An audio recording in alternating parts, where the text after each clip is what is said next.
Welcome to the Daily Dawg podcast. Today is Monday, October 13th. This is week 8 of the 2025 college football season. This is the week of the Georgia-Ole Miss game, which is going to be a huge matchup in Athens. It's an SEC clash of top 10 teams. Ole Miss is going to come in at rank number 5. Georgia's going to come in ranked number 9, and game day is coming to town for the occasion. So quite the hullabaloo, and another big game in Sanford Stadium, another big day on the campus at the University of Georgia in Athens. But that is a light year away from now compared to what we still have to do, which is we still have work to do to go back and talk about this amazing Georgia-Auburn game that we had this last weekend. And it was a thrilling, exciting, and very memorable installment in the 130-year history, or the 130-game history. There was a time where we played 2 games back-to-back years, and actually the rivalry started back in 1892. So I need to spend a little time to think about how many years that actually covers, because we didn't necessarily play every year back then. But nonetheless, 130-game rivalry renewed on Saturday, and it was a memorable game, and I think this is one that people are going to be talking about for a long time. So today what we're going to do is we're going to change up our plan a little bit. We're going to have just a reactions day today. I've got 4 key reactions that we're going to go through and talk about from the game. I'm sure you've already delved into a lot of this because the chatter has been loud and constant on both sides of the equation, from the Auburn camp and the Georgia camp, since this thing played out on Saturday night. And it was exciting and interesting, and like I said, I think it's going to be very memorable. Unfortunately, some of that has to do with controversy over the referees, the officiating, and we'll talk about that, and we'll get into that as part of our reaction. But just so you know, the game plan will be to do our reactions today to the Auburn game. We'll come back tomorrow and we'll do final breakdowns, statistics, and details, what we actually gleaned and what we can pull out from the stats. The stats are kind of ugly from the game, so I'm not sure how. I mean, yes, you'll always get something from the stats. Whether they're ugly or not, you're going to get something. And so you can count on the fact that we'll look at that and see. I don't know if it's going to be very exciting, even though we Georgia fans have a win to appreciate. And then after that, the rest of the week, we'll look at the rest of the contenders. It's been a little while since we've updated where we stand in the contenders for the SEC and the playoff picture. Georgia's certainly in that picture, rising up a little bit again. We moved up one more notch to number 9 in the AP poll. We have no idea. It's too early yet for a college football poll, but we clearly are within the realm of teams that are, if the playoffs started today, we would be in that group of teams. So we want to take a look at those other teams. There's been some change. Last couple weeks, we saw Penn State and Texas get bounced all the way out of the top 25 with back-to-back loss, or not back-to-back losses, because Texas's first loss was at the beginning of the season. Texas won the Red River rivalry this weekend against Oklahoma, who was previously undefeated, and now Texas, with 2 losses but 4 wins, is back in the bottom of the top 25 and rising their way back up. You've got Ole Miss and Texas A&M are the only 2 undefeated teams left in the conference. And again, Ole Miss is coming to town this week, so we have a chance to have some say about that. Georgia's with a group of teams at 1 loss, not necessarily 5-1, but we are 5-1, but with 1 loss with Alabama and LSU and Missouri. And so then there starts to be other contenders we can start to look at there. So we'll break all that down as we get to the middle of the week. And then by the end of the week, we'll shift to our normal way. We're going to dig into Lane Kiffin, his coaching style, his coaching against Kirby Smart, what the records are there. We'll take a look at Ole Miss and what Ole Miss has done in the last couple of years under Lane Kiffin, compare that to Georgia, and then go through our typical breakdowns where we end up at the final podcast of the week with our predictions, where we go through the matchups and then the true outcomes and get a feel for what we think is going to happen. So all that's what's coming this week. But today we're, again, back to reactions. There's a lot to react to, a lot to think about. And I just think the best way to take it on is to just say, let's just jump in and talk about it. So I got 4 key points for my reactions, and I'll just lay them out as we go. So let's just jump in. Reaction number 1, rivalry back on. Okay, I know I alluded to or made mention that some people think that this rivalry was losing some juice. And I think one of the things you got from me, my personal experience, my sense of history of the Georgia football program, the history of the Auburn football program, the SEC in general, this is a rivalry that's too big to lose steam. This is too important, and there's too much both respect and I think hate is too strong a word, like I was talking about. I mean, we call the Georgia Tech rivalry clean old fashioned hate, and there's clearly hate between Auburn and Alabama. But I think that there's a sort of a friendly but terse rivalry between Georgia and Alabama, and I mean Georgia and Auburn. And the fact that it's the second most played rivalry in the history of college football, 130 games that up until recently had been so close. And even now, Georgia has taken on, now we have moved to a 9-game win streak. This is not the longest win streak in the history, or it ties. It's not the only, I guess. Georgia has now tied its own record in this particular rivalry. We had a 9-game win streak in the 20s into the 30s. So I'm sure all of you remember that. But so this will be the more memorable for most of us, 9-game win streak against Auburn, and that's an impressive thing. When you can beat any team that's in the Southeastern Conference 9 times in a row, that's something you just don't see all the time. And it's something Georgia's been doing with most of their rivals that aren't Alabama, is winning over and over again many, many games in a row. And we've seen that, and we'll keep seeing that. We'll talk about it more and more. Like when we get to the Florida rival, we'll take a look at where that is. That one's a little bit different. Georgia has definitely turned the tables there, but Florida had the upper hand. Florida had a run, much like what Auburn, what Auburn is suffering at the hands of Georgia now. And so my point here being, has this rivalry lost some juice? I asked that question coming in, and I kind of answered it in the days leading up to the game and saying, I don't think it has. For me, this is a big deal rival because it's so close to home. One of the most important conversations I have about football year in and year out with my close buddy that I talked about. He's a diehard Auburn fan. I'm a diehard Georgia fan. So this game lives with us 365 days a year. And our lens of conversation about college football is colored by our perspective from where we sit as either Georgia or Auburn fans, just like my entire presentation of this, thedailydawg.com, the Daily Dawg podcast. I am a college football fan. I'm a sports fan at large, and I am happy to, and I think you'll find I will cover a lot of topics that are not just, hey, let's just talk about Georgia all day.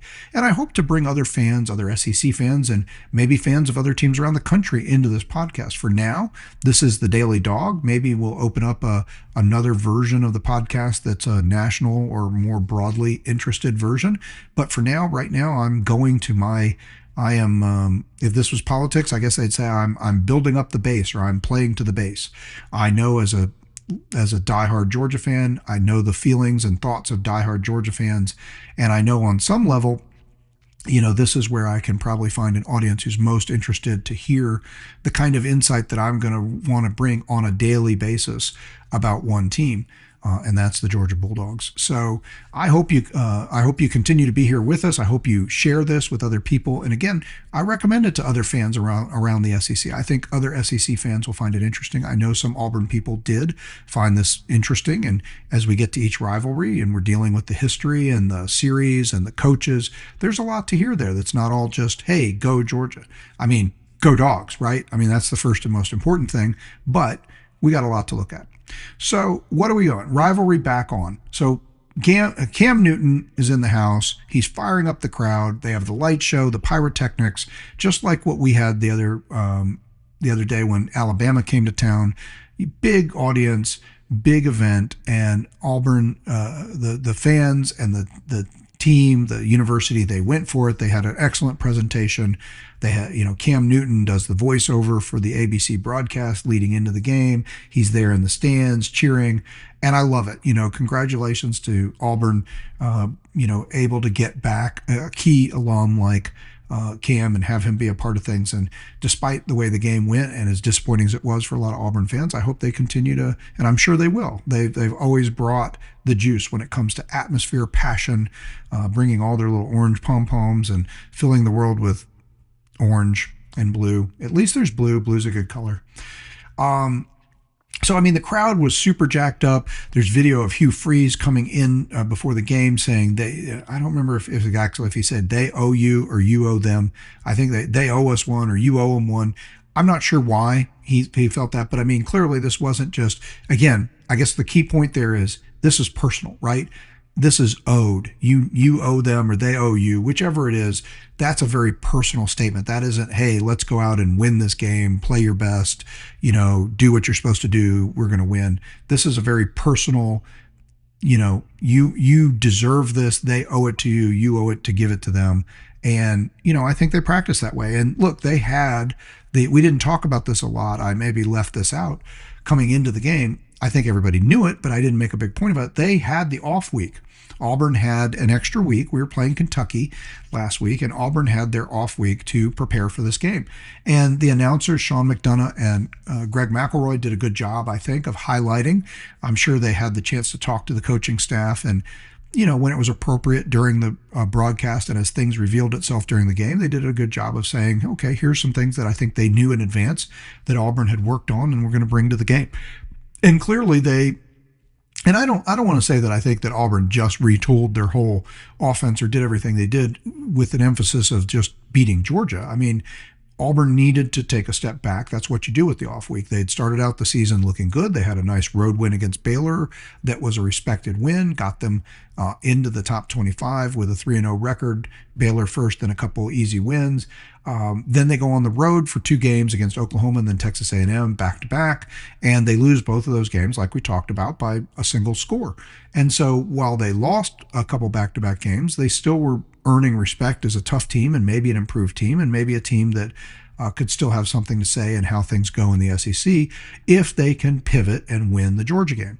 They cannot lose this game coming into the game. They cannot lose the Georgia game and expect to have any significant say in who's winning. I mean, unless you're going to play spoiler in who's winning the SEC. But in other words, they're not going to win the SEC. An SEC team is probably not going to be, they're not going to have a winner of the SEC with a 3 losses. And so this would be, they lose the Georgia game, they're going to have their 3rd loss because they'd already lost to Oklahoma and Texas A&M. And they already feel hard done because, like we talked about, there was a blown call in the Oklahoma game. So again, I know you know this, but let's just get back to the context. That certainly fueled the fire that happened on Saturday night, right? Because they're already feeling hard done about the fact that they could have beaten Oklahoma if the officials had seen the illegal play that was run and called it for what it was. Now, I didn't see that game. I've only heard about it. I've heard the details. I understand the concept very well. Receiver acted like he was going out of bounds, didn't go out of bounds, took off and ran a route, caught the ball, scores a touchdown. And obviously, since they lost by a single score, a touchdown seems to be determinative in this game. I've made this point many a time. I'm not a believer in the timing of any one play being the key. It could have been the fumble you had. If you lost by 1 score, it could have been the fumble you had on the first play of the game in your own territory when you received the ball first and the other team got points, and those could be the points. I mean, how do you assign which points, the first points or the last points that were scored, were the points that made the difference and determine the game? Now, if the game ends 3-0 and you fumbled deep in your own territory and they kicked a field goal, well, then that was clearly determinative. That was the losing factor in the game. However, you still had 60 minutes of clock time. And, on average, we've talked about teams get, anywhere from 10 to 13 drives a game on average. We talk about that there's probably offensively, they're going to have anywhere from 50 to 80 plays a game on average. So there's 60 minutes of clock time. So there's a lot of stuff that happens in a football game. And it's, I think, a real mistake to try to zero in on any one thing and say, this is what won or lost the game. And that's going to be valuable from my perspective here on the things that happened in this game. But anyway, the rivalry is, they look juiced, they're fired up, and with every play, they start off like a house on fire, right? They're knifing through us. They go, and this looks like a familiar story to Georgia fans. They get the ball first. They go right down the field, basically unstopped. They have 3 third downs that they have to convert, and they convert all 3 of them. They score a touchdown, and this feels very familiar, right? We're getting teams to 3rd down. We're making them drive the field, but they're executing and out-executing us, and they punch it right in the end zone. And now the crowd is in a frenzy. And to make that frenzy worse, what do? We go out, and we don't go 3 and out, but we basically go, I think we had 5 plays on the first drive after Auburn got the ball. We go 5 plays and we punt. We basically go nowhere. So we're only helping feed the energy that is this raucous, excited crowd ready to just explode. And they are loud. I mean, I'm listening, as I've told you before. I listen to every game, both the announcers and the like the broadcast announcers and the Georgia announcers. I have them in one ear on the AirPod. So yeah, our first drive we go 6 plays, 14 yards. We did somehow manage to use 3 minutes and 26 seconds of clock in that time, but we kick the ball right back to them. They get the ball back, and what do? Again, they're going to knife right through us. 12 plays, 70 yards, but this time we do actually force a 3rd and long, and on that 3rd and long, we do make them kick a field goal from chip shot range, and now they're up 10-0. But the frenzy's on, the night game, the atmosphere, everything's there, and they are just bringing the wood, and we are being chopped. And that's how this game starts off. And so I think that's an important narrative for how what I mean by the rivalry on. So first and foremost, look, Auburn's going to come into this game with nothing but energy and passion about wanting to beat Georgia. Nobody wants to lose to any team 8, 9, 10 times in a row, much less than one of their top 2 rivals. So they obviously bought into that. And look, like I said, their back is also against the wall. They know this is an SEC, this is a conference game. They're essentially going to be, it's not definitive, but they're probably done as far as SEC champion considerations, making it to the SEC championship game if they take a 3rd SEC loss at this point in the season. So, all the juice is there and everything is rocking and rolling to get started. And then the way the game goes with the officiating calls that makes them feel like yet again they're being robbed, they're being hard done, and we're going to talk about that. We're not just going to leave that there. But whether they're right or wrong, people feel how they feel. Okay, you can be wrong about something, but you still feel that way. When people get offended and maybe you didn't say anything offensive, that happens sometimes. Or sometimes you say something or do something and it is offensive and you didn't realize it. And there's these feelings and emotions. So look, Auburn feels hard done. They were gypped on the call. I mean, I don't know for sure it would have meant they would have beaten Oklahoma, but they were clearly gypped on the call against Oklahoma, and that makes them feel hard done in that regard. Then they come into this game and now all of a sudden, things are turning against them. Now, part of that is they end up having 7 penalties called against them in the second quarter. Now, most of these I think are pretty legitimate penalties. So I don't think the penalty is a big issue. But one of the things that starts very early in this game that's a problem too is all of the reviews. And we're going to talk about this a little bit later too. We have a different segment on officiating. And let's just say this is starting to be a problem a little bit all around the SEC. This was true last week in the game against Kentucky. The Georgia announcers called this out on the radio that just seemed like they were needlessly stopping the game over and over again to check calls, and maybe even back to the Alabama game, I'd say we saw some of this. So there is an issue that probably needs to be addressed within SEC officiating, and I can't say for sure if it's broader around the country or just within SEC officials. But we're seeing a few too many. We're seeing games stopped to check calls that look like in real time we basically saw it, or the immediate replay also shows. Look, when they get it right and they overturn something, that's great. There was a call where they stopped Auburn. It looked like they'd gained like a 9-yard pass, or it might have been a first down. I don't remember, but it was a pass right to the sideline. Guy looks like he catches the ball, or he's ruled catching the ball going out of bounds. A very quick replay. I mean, the first replay you see shows it's not much of a contest to figure out that he didn't catch the ball, right? I mean, the ball he's kind of on his hip, he's falling down, the ball hits on the ground next to him, and he's juggling it all the way through, and he goes to the ground, so he has to survive the ground. He doesn't survive the ground, the ball doesn't stay off the ground. It's very clearly not a catch. So when you can see that quickly, and you buzz down and you stop the play and you review it and they get it right, great. But there's some where it's just as obvious the other way, where you can see that the guy caught the ball, he goes to the ground, it doesn't really look like there was anything controversial about it, looks like a clean catch, and yet they're still buzzing in like, well, maybe did the ball move a micro inch or whatever, and then they're stopping play and they're checking it. So This only adds to the idea. Now, this is just pumping fire or pumping more fuel onto the fire for Auburn fans, because they're already heightened about the officials coming into this game. And so what you see is they're getting calls against them, and they're getting the game stopped against them, and some overturns. And so this is just building, right? So, and then of course we have the controversial fumble, and we have all the stuff that goes on with that.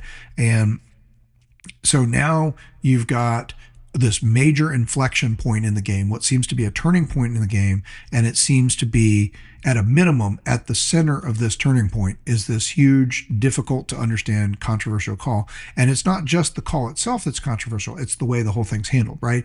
Whatever it was. I mean, I didn't actually hear what the exact time is. I think I read somewhere where it was actually 6 minutes that they spent reviewing it. It felt like 10 or 15. I know the guys in the radio broadcast said, what is this, like 10 minutes we've been waiting on this? So I think whatever it is, it feels like an eternity, because generally these things should be wrapped up in 45 seconds to a minute, right? So this just makes it worse, right? Now you just are bringing everybody in the stadium to this fever pitch over what this eventual call would be. It's the longest drum roll of all drum rolls.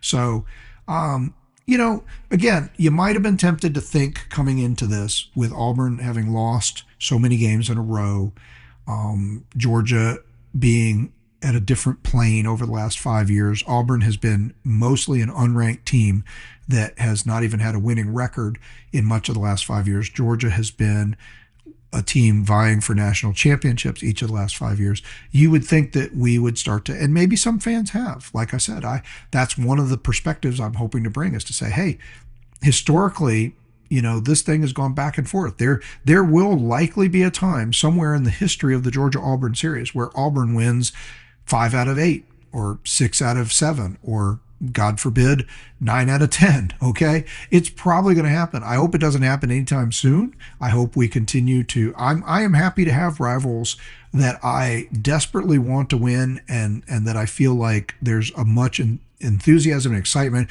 where I look forward to this game more than other games. Even if we win 9 out of 10, I can live with that. The Tech series has been that way for a long time. I am still happy to collect all the wins we can against Tech, and I am happy to collect all the wins we can against Auburn.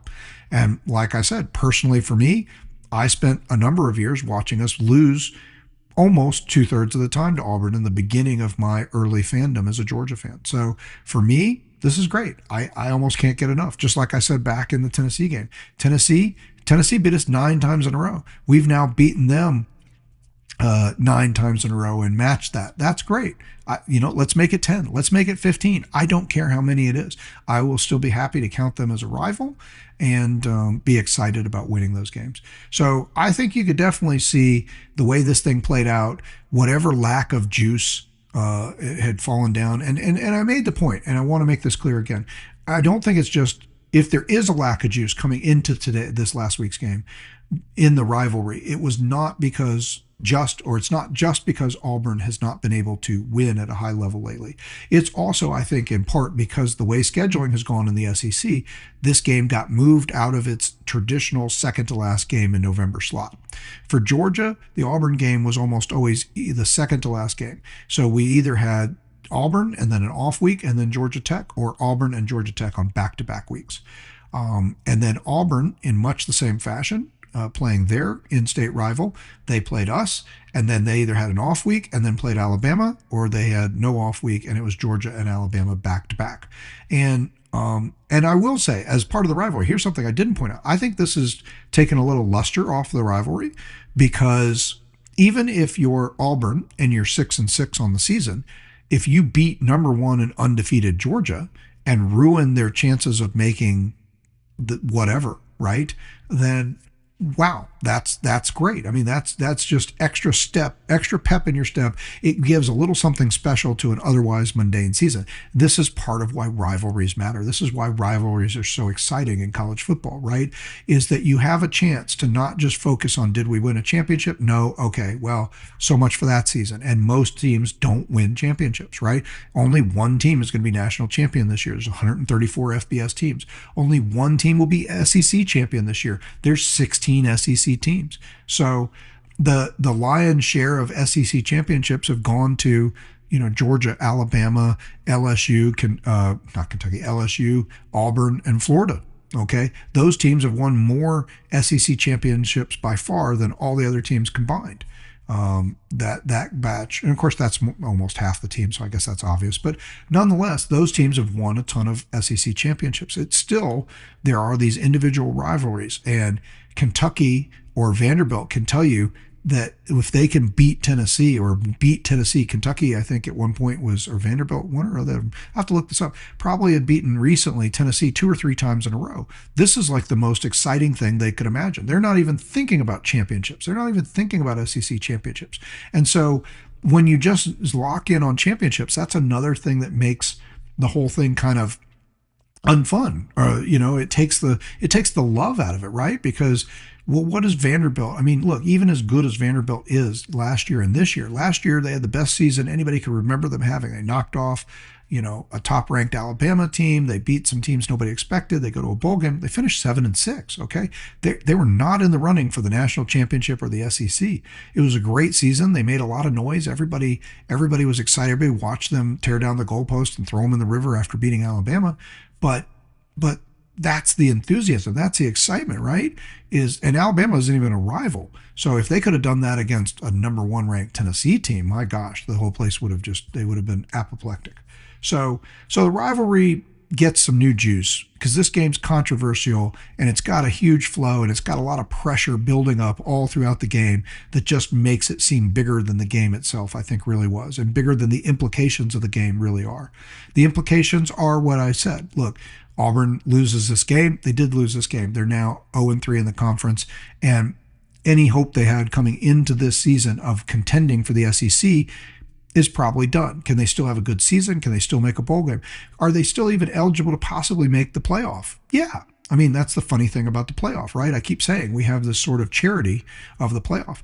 Auburn could run the table on the rest of their schedule, which would include would include a win over Alabama, who's if Alabama continues to maintain, I think they're up to number 6 now. So let's say Auburn can beat number 6 or higher ranked Alabama and then run the table on all the rest of their games from here. Well, then they could finish. They've already got, what are they? They're 3-3 now. So yeah, that's 6 games. So they go 9-3, 9-3 with the right wins. If they, I think Texas A&M may be on their schedule. I don't remember who all's on their schedule. I'm not going to look it up right now, but it would definitely include a top-ranked Alabama team. So that might be enough to get them into the playoff discussion. It's not going to get them into the SEC discussion. The SEC is probably going to be played between a 1 or a 2-loss team or 2 2-loss teams or 2 1-loss teams. So they're going to be on the outside looking into that no matter what, most likely. So, but the charity that is a 12-team playoff means, hey, but you run the table from here and have a great rest of your season, second half of the season, and knock off some top-ranked teams, you could get in the playoff. So does that make you a national title contender? I don't know. I probably not. We'll cross that bridge if they get there. Okay. But in the end, this game had it all because Auburn starts off up by 2 scores. There's all this controversy, all this delay, lots of pressure in the game, and then Georgia ends up winning by 2 scores. And so the whole emotion and height of it is just, and Auburn's feeling robbed now by the officials. I don't know that they feel robbed by Georgia because I'm not sure what Georgia did. I mean, well, maybe a little bit because there's the Kirby clapping timeout controversy. So we'll get to that. So all in all, I'm just trying to find ways to quantify and say, look, if this rivalry had lost any heat, I think after Saturday, the heat is back on, right? So I know Auburn fans and the Auburn team would probably love to line up and play that game again and give it another try and bring in a different officiating crew to do that. So, okay. So that's our number 1 reaction, rivalry back on. Number 2, I think what we can also see here from this game is we can see, I think now we're getting to the halfway point of the season. I think we can finally start to say, what is Georgia? And I think we're seeing what Georgia is. And we can stop waiting for what we hope it to be. We can stop waiting for what we want it to be like from the past. And we're not trying to echo all the way back to Herschel Walker days or 1980, right? Like we're just trying to say, hey, if we've had all this top level recruiting, if we're one of the most talented teams in the country, if we've been hanging out in the top 5 for the last 5 years, why can't this team get back to, why can't this group of guys rise up to to remind us of the teams that we saw in 2021, 2022, and maybe even 2023. Because again, like we talked about recently, that 2023 team was fairly dominant through the course of the season. Just lost by 3 in the SEC championship game and then failed to make the playoff, but then destroys Florida State in the bowl game. And so, a dominant team, 13-1 record, really. So even though they don't get maybe all the credit for it because of missing out on the playoff and missing out on being the 3-time back-to-back national champion. So, but this team is bringing every week, they're living up to the mantra. So number one, what are our reactions to what we're learning about the team? Or we say, this team is bringing the fire, the passion, the energy every week. I don't think the way this game started, again, falling down behind, having Auburn have tremendous success at the beginning of the game, I don't think this is another example of, they started slow or they weren't passionate. I think they were playing hard. I think they were giving it their all. I think they were just getting beat initially in the game. And there's some reasons for that. We'll talk about that. But I heard, I was listening to Joel Klatt and on his podcast and talking about some of the other games around the country, including Georgia game. He brought up Georgia and he said, you can't kill this team. I think even during the game, I was thinking to myself, oh no, somebody's going to come up with the idea, and maybe I shouldn't say it out loud because I really don't want to be known this way. But I kept thinking somebody's going to start calling us the cockroaches of college football. You can't kill us. You just can't kill us. No matter what you think you've done, no matter how much you think you've stomped on them, sprayed the poison, done everything you can, this team will not die. And that is becoming one of the identities of this team. They've done it so many times now that you have to say, look, this is one of the identities of the team. We might prefer that the identity of this team was a team that comes out with their hair on fire, jumps up by 30 points on every team, and then coasts to a nice easy win with the backups in and looking ahead to next week. That would be great. We would all enjoy that. But that's not who this team is. But this team has made something special around the fact that it doesn't matter how bad the circumstances look. It doesn't matter how bad they get down, how good the team is, how hostile the environment is on the road or at home. No matter what they're doing, they never give up and they play with fire, passion, energy, and you can't kill them. They will come back. Look, we did not win the Alabama game, but as I've said before, I think we should have. I think we did what we needed to. Yeah, we spotted them a bunch of points. Yes, Alabama torched us in the beginning and looked great, but we righted the ship in the second quarter. By the third and fourth quarter, we were outplaying Alabama, and we just couldn't execute. We had dug ourselves too deep a hole that we couldn't avoid. We couldn't avoid failing to execute where the little execution here and the little execution there, like the fourth down play, regardless of whether it should have been called or not. Had we executed it, we probably would have won the game. I mean, that much is true. As much as I criticized the call, I will not dispute, and it's definitely true, had that play been executed correctly, and I do agree with the idea that play has worked. If that play could have worked and did work and was executed, you just get a little more block. Look, Cash Jones is a pretty fast guy. He's faster than the guy who's chasing him. If he just gets if he doesn't stumble, if he gets a little better head start getting to the outside, he might even score the touchdown on the play, get to the pylon, beat everybody to that right side. The shift, everything was over to the other side. He scores the touchdown. We probably win that game. We win that game. The whole narrative on Georgia is different. We're definitely up at number 1, 2, or 3. We might be number 1. They might be challenging Ohio State for number 1. Look, you can't kill this team. They fought back against everybody. But when you dig a hole and you fight back, you do make your odds less, right? You get down to okay, I had 3 chances to do something. Now I only have 1 chance to get it right. Well, that's what you're doing. You're reducing your odds down to you have 1 chance to get it right. And I think we should have won the Alabama game because we lost by 3 at home and we had 3 chances to take the lead. We had the ball twice at midfield, once deep in our own territory, and we moved out to midfield. We had 3 chances to win that game. So here at Auburn, we didn't leave it as much chance. We got down, but we didn't get down as big. Of all the games, as bad as it looked, and it felt, this is what's weird about this game, right? It felt for all the world to me like Auburn had beat us worse than Alabama or Tennessee. I felt more dejected about what I was seeing. I mean, we just looked pitiful. And part of that was because of the art. I mean, we at least scored had a response drive against both both Alabama and Tennessee, where we responded and scored. And you thought, okay, we're not totally dead here if we can just make some plays. Against Auburn, we do nothing. They hold the ball the entire first half, just about, and they're already up 10-0. And then, of course, you get to the fateful big play we're going to talk about at the goal line. And if that play goes Auburn's way, they're going to be up 17-0. Now, one thing I will say about that, the feeling or the consensus is Georgia's going to lose that game if we go down 17-0. And I certainly would not have wanted to find out what happens. Meaning, like, I would never go back in time and let Auburn have that touchdown and say, let's just see if we can get back. Now, that being said, we score 20 unanswered from there. Now, games don't flow the same once certain things happen. So you can't just say, oh, well, but we did score 20 unanswered, so we would have won 20-17.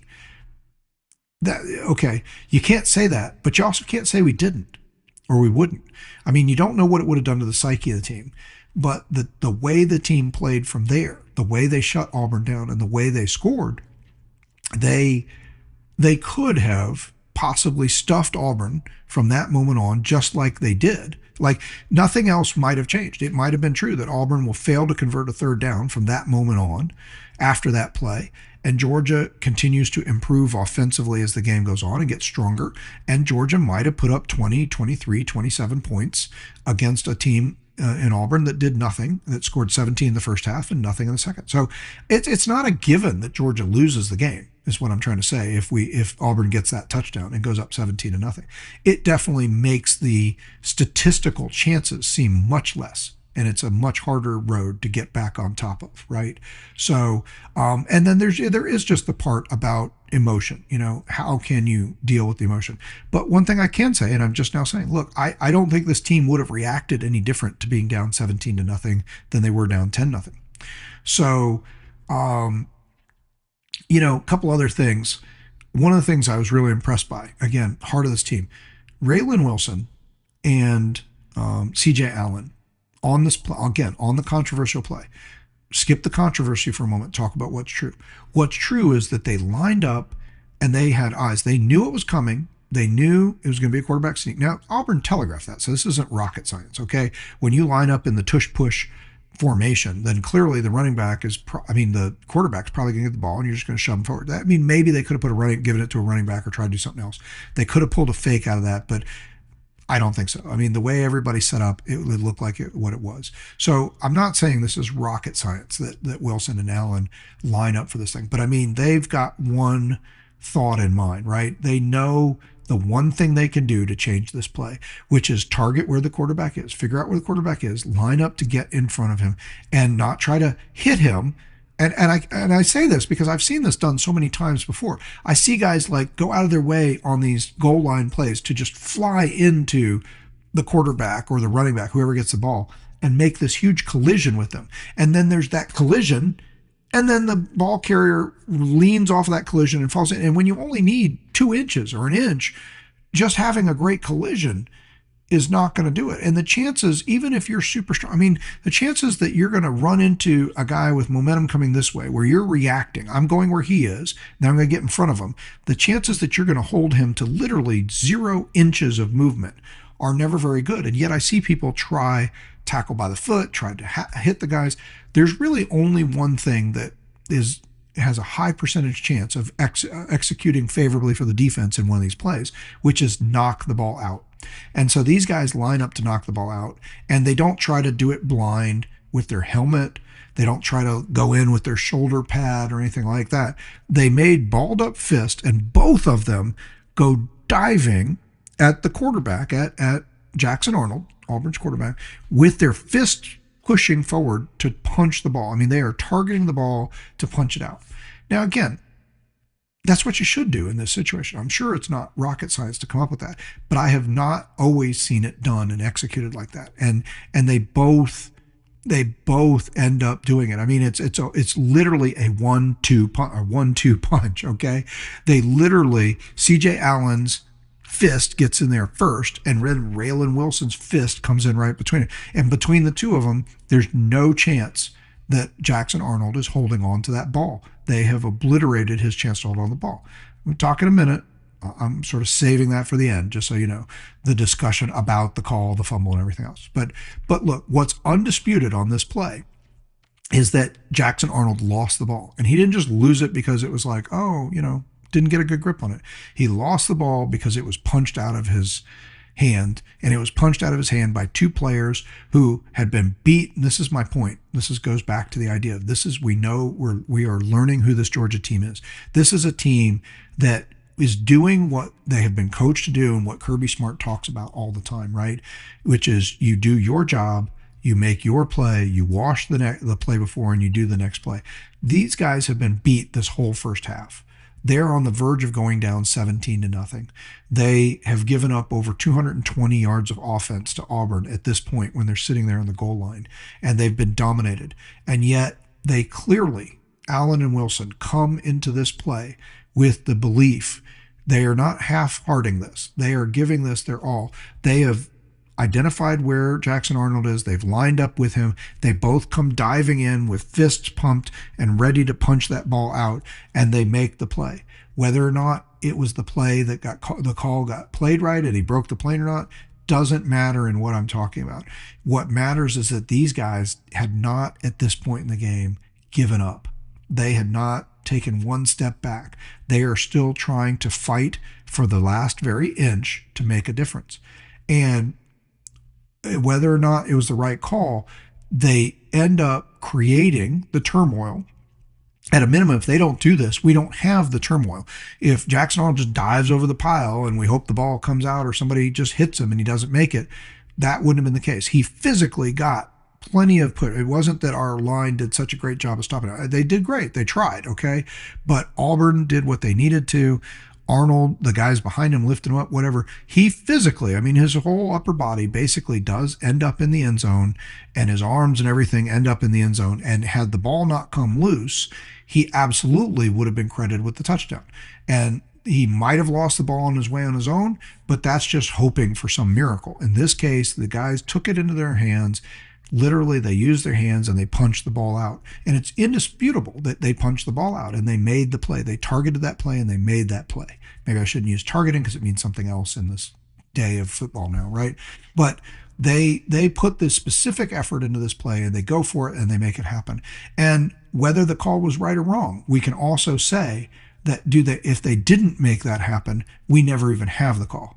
Arnold just leaps over the top, gets the touchdown, and Auburn's up 17-0. So this is, to me, an example of the resiliency, the fire, the passion, the energy, and the focus and the coaching and just the understanding of what the Georgia way is, which is to just keep playing every play. Play your hardest, do your job, do your assignment, and try to, if we keep winning plays one-on-one, wherever we are in the game, at some point, don't worry about the scoreboard, let's just see what happens, right? So I think that is really impressive. And look, yet again, as bad as it is, and we can all I'm going to set aside the frustration for the minute about why, I'm going to talk about it in a second, but I'm going to set aside frustration. And that's how I feel. Right now, I am too giddy. We logged another win, 9 in a row against Auburn. I love that they're in turmoil over this. It makes it more fun, right? Okay. I feel bad for them. I really do. I feel bad for my buddy. He went to the game and, he was there, sent me a happy picture in the beginning of the game, sent me a happy text midway through the first half, was, basically like, is it too bad that I'm gloating that we're pounding you guys and have over 200 yards offense? I'm like, nope, I would do that too. So, that's what we do. That's why these rivalries matter, right? When they're friends and family and when they're this close to you, this is what matters the most. The closer it is, the more it hits home.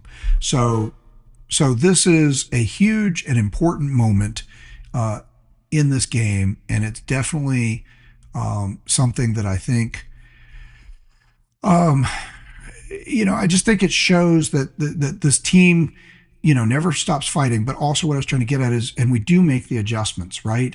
We would love, that's where I was going, I guess, was to say, look, we make the adjustments. I'd love that we didn't always have to, or I'd love it. Like I said, I made this point a game or two ago. I would love to see, from a coaching point of view, Kirby and the staff figure out how to go back to, I think, where we were a few years ago, which is we come out and we play our game. And the worst case scenario is it's kind of like a neutral game for the first part. Like maybe it takes a little while before we find out what we can really do special to attack them and go beyond where the game is at that moment. In other words, make the adjustment. So maybe it's a 7-7 ball game. Maybe it's a 10-10 ball game at the half. Maybe it's 7-10, either team, right? Whichever. There's been some flow of the game and it's a close game, and we're playing our game and we're feeling them out and we see what they're trying to do. We've adjusted to that. Now we're going to make the adjustments and we just put them away in the second half. I can live with that. If that is a coaching style, and there's a lot of logic to that and it makes a lot of sense. So maybe you're not just kind of trying to come out and come up with this fancy game plan every week to come out with a bunch of new stuff and see if you can catch them off guard, and then you have to go back to being something different. There's something to be saying for just doing what you do and doing it well and focusing on it and not distracting from that. I can see that. But right now, the results that have been frustrating a lot of last season and this season have been that we keep falling down behind. The Kentucky game was the first time in forever we've led a Power 4 team at the halftime. So, and here's another one where even with all the controversy of what happens, we go to halftime, we're down 10-3. We're down 10-0 in the first half, and we could have been down 17-0 very easily in this game. So this is another bad start, but this is something that this team has become. This is the team, though, that with the mantra of you can't kill them, you got to hand it to the coaches and the players that whether it's just upping the level of execution, sticking with the same game plan and improving the execution, whether it's making adjustments, whatever it is, the turnaround that we've been able to execute in these games, all of them, the Tennessee game, the Alabama game, and now the Auburn game, are all pretty stunning. I mean, they are, it's just a shocking, and it does. I will say one thing: it's got to, I hate that teams probably feel like they can take a big shot early and try to, and they feel like there's something there to take that shot, and I'm seeing coaches coach to that. So, but what I also do think has to be a little daunting is when you're coaching and you say, we can take our shot and we can get up 21-7, 14-0, 10-0. You're not going to put them away. And in fact, you might end up losing by double digits. Tennessee could have lost by double digits. I made that point a bunch of times. We were this close from just kind of blowing past them in the second half. To their credit, they fought back and they made it an overtime game. But we really could have just taken that away from them. And this game, we end up taking away from them. We look, and again, by my gut says this was the worst first half performance. I mean, and again, we had only generated, before we get the ball back after the fumble call, before we get that ball back, we'd only generated like, I think 40 yards or something like that, 40 yards of offense. What Auburn does in the entire second half. We'd only generated that. We finished the first half with 78 yards of offense and the 3 points. And so it's an 88-yard drive, but some of that was not offense we generated, some of that was penalties. So long story short, we've only the turnaround is profound. But this felt like the worst of the games in the first half. And it just felt like we were so far from turning this thing around. There was just nothing when Auburn was at the goal line trying to go up 17-0. There was nothing at that moment that would make you think any turnaround is coming. This feels like a game that is insurmountably going the wrong way. You just hope that it could be not so bad and maybe we could get back in a little and see what's happening. I'll be honest. I'm still thinking, I haven't given up.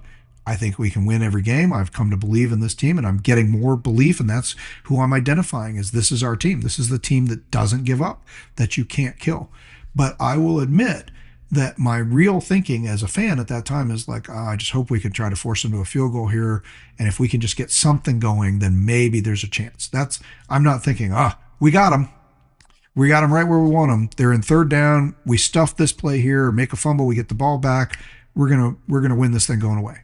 I mean, that's what ends up happening. That's not what I'm thinking is happening at that moment. And I'll just tell you the honest truth. And the other thing is, I've talked about looking for Well, I'll say it this way. Another thing that I think comes from that is one of the things that we'll talk about as we look at those other teams around the country and we're comparing ourselves as a playoff team. One of the things that I think is burnishing our playoff credentials, despite these close games that maybe shouldn't be so close, you could argue. I mean, although the line on this was always a 3.5, 4.5 point game, so nobody thought we were going to just walk into Jordan Hare Stadium and kick them around. I mean, we actually cover in this game for the second time in a row. We covered against Kentucky for the first time in a while. We cover in this game. We win by 10. The line was, depending on where you picked it, it was at 3.5 or 4.5. So this ends up being a cover game. And so in the end, it doesn't look good for a while, but we actually exceed expectations if you look at it that way. So, but my idea about playoff credentials, burnishing playoff credentials, you say, well, how did you do that in a game like this where you look so bad in the first half? Well, part of what comes with that, you can't kill us, is that it's also that this team finds a way, that this team always has an answer, and we do have enough tools to have all the answers. Some teams will have to scheme around the fact that their defense is always going to give up 400 yards and 30 points, and they're going to have to scheme enough offense around that to make it work. Some teams are going to have to scheme around the idea that they don't have very good special teams. They don't have good coverage on their kick teams. They don't have a great kicker. They don't have a great punter. They're going to have to do what they can to work around the fact that they're going to give up ground on special teams. Some teams are going to give up ground on defense. I mean, on offense. Just nothing that they do is going to make them put 40 points on the board.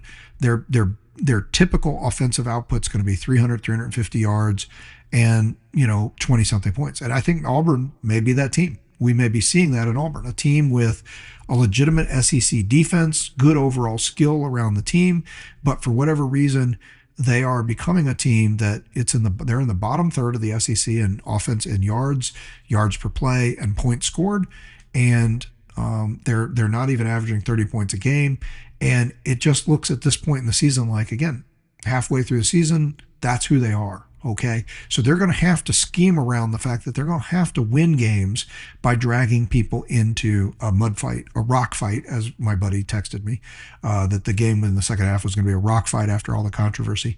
They're going to have to scheme games into a rock fight if they're going to win them. They're not going to they don't have an answer at every position. They can't. And I think Georgia does. I think we can. We've seen, look, Tennessee, we put up 500 yards offense. You want us to throw through the air? We can throw through the air. You want us to run? We can run. We need to put up 40 points, 500 yards. We can do that. Okay. Defensively, we can shut you down. And you can see it. Look, we have shut down every team. Actually, Tennessee in some ways did the best. I mean, between the second and third quarters, they were effectively shut down, but they respond back and they get 10 points in the fourth quarter and they send the game to overtime. They were kind of the only team to do that. Alabama completely shut out in the second half. Auburn completely shut out in the second half. Okay.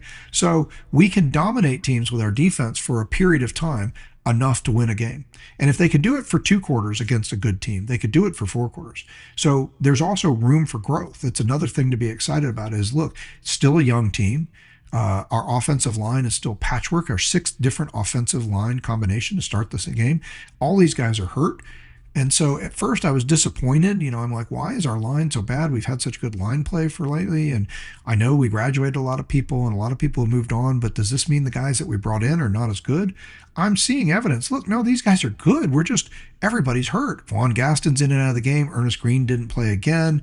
Monroe Freeling starts the game on the bench. And it's like, well, we'll use him if we need him, says Kirby. And so we did need him. So he gets in there and we start doing mix and matches. We've got enough guys. I mean, that's part of it. Look, you can't be so thin that you can't play with your backups. That's part of the coaching world, right? Is you have to work around that. Well, but we are working at the highest level of jiggle-jaggle injuries, to mix and match on our offensive line. But I think the key there is, look, we have answers. If you pose questions, we have answers, and we can do it in every phase of the game. So far, we haven't seen Georgia play a game where they've done it in every phase of the game all game. And we got used to seeing that. In 2021 and 2022, there were several games, and even in 2023, there were several games in those seasons where we did it on all 3 phases. To talk about the Ole Miss game coming up this week, one of the last times you saw it was when Ole Miss came to town the last time. Jackson Dart was quoted talking about, the hardest places to play in the SEC. He referenced playing at Georgia. Well, he remembers coming to Georgia and getting beat 52-17. That was a game where we did it all. They started off hot in the first half. They scored I think 10 or 13 of their 17 points in the first couple possessions and in the first quarter and a half. But in that game, we matched them point for point. And then the defense clamped down on them. So again, we didn't have this start where we fell behind in that game, right? It was like we score, they score, we score, they score. Defense needed a little time to adjust, just like they have lately. They did adjust, then they clamped down. Boom, dropped the hammer on them. They barely scored again the rest of the game after the first quarter and a half. This is the Ole Miss game from 2 years ago in Athens. And then we started just piling on offensively. You had our running backs break free and just start torching them in the run game when we're basically trying to run out the clock. Then we're just blowing through them and put 300 yards up rushing. And, they lose 52-17. So that was a version of Georgia where you say, look, we did it all. We outplayed them in every phase of the game. And thus far, this team hasn't done it, but this team can. This team has shown flashes that it can score with anybody. It can defend with anybody. We still have some of the best special teams in the country, even though Peyton Woodring missed a field goal for the first time. He broke a streak of 40 consecutive field goals under 50 yards made by missing a 43-yarder in this game. So, but it's starting to happen. And then under the reactions or the what have we learned, and we're starting to get an identity of this team. The other thing, or the last point I'll make there is to say we're also seeing the players emerge. I talked a few weeks ago about, look, as the season goes on and becomes successful, you're going to start to see players. Right now, we don't seem to have those star players that we're counting on that we know. But we're going to see players emerge, and you're going to start to count on them, and you're going to start to think, oh, where is this guy? Where is that guy? I can't wait to see him show up in this game and make a play. We started the season not necessarily knowing that. We had some names, and we knew they could be those guys. And then other guys have emerged. But now we're seeing it. Now it's coming together, okay? Gunnar Stockton is making stuff happen. I feel confident with Gunnar Stockton with the ball in his hands. He has done it time and time again. Okay. So I know it's only been 6 games, but he's done it enough that it's like, with what we got right now, I'm happy to have Gunnar Stockton. CJ Allen is taking that step. A few weeks ago, we called out like, hey, we thought CJ Allen's going to be the next great Georgia linebacker. Thus far, we hadn't seen a lot of big plays from him early in the season. Well, he's got a sack in this game that stopped the drive and forced a punt. He's part of this fumble creation at the goal line that maybe helped turn the game. He has 10 tackles overall in the game. He has a whale of a game this game. He's everywhere, right? So Raylan Wilson continues to be a force at linebacker as well, and he's right there punching that ball out like we talked about. Dalen Everett's quoted with multiple passes defended in this game. Very quietly, he's not getting as much. He's a little bit like a down defensive lineman. And the next guy I was going to mention is Christian Miller. You don't usually hear a lot about those guys. If they do their job right, they just plug up the middle, and you can't run the ball. You don't hear as much about him. But Christian Miller had a tackle for a loss, had a couple quarterback hurries or pressures in this game. He's just continuing to be more and more of a force, I think, on the defensive line. And Dalen Everett, you don't hear as much about him because teams tend to try to throw away from him and attack our other corners. But he still continues to execute at a high level. Offensively, London Humphreys is a name. Keep hearing. London Humphreys had a huge 3rd down and a huge 4th down on the final drive that put this game away. Chauncey Bowens didn't get a lot of carries in this game, but he continues to be a name. He's a guy that you were looking for. You're thinking, turns out maybe he's dealing with a little bit of leg injury.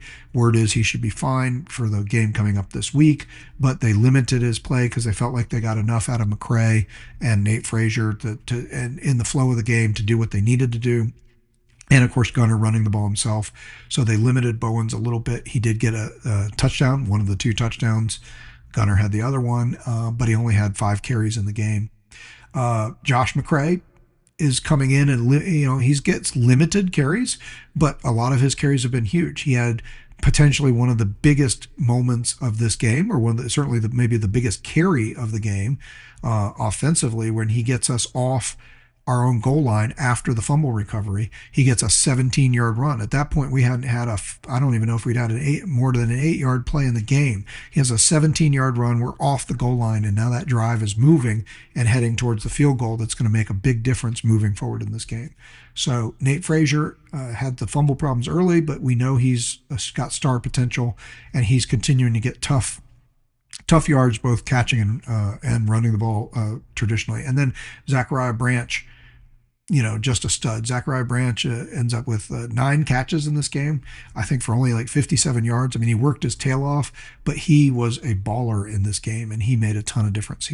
I think he had 3 catches in a row at one point of one of the key drives in this game. So again, this team is developing an identity. You can't kill them. They have answers. They never give up. They play with fire, passion, energy, and we're starting to see some stars emerge. So that's a reaction that I get from this game, and that's a reaction I get to midway through the season. So